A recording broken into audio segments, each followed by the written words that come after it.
Это Гарби Гала, нашли. Сейчас мы находимся в башне Хайбаха. Отсюда видна башня Моцарха, Гарби Гала, которая встроена в скальную нишу.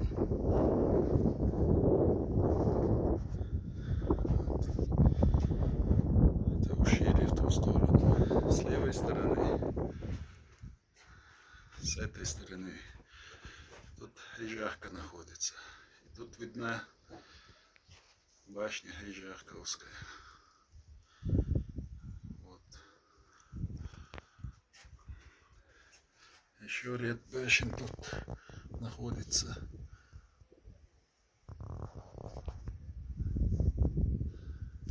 Все видно из Хайбахской боевой башни. И с этой стороны горы и строения.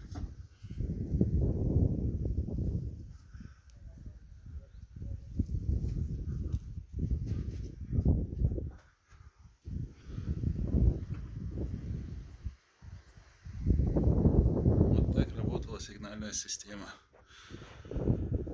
Из одной башни было видно другую. Посредством огня передавался сигнал. Как засвидетельствовано в исторических источниках.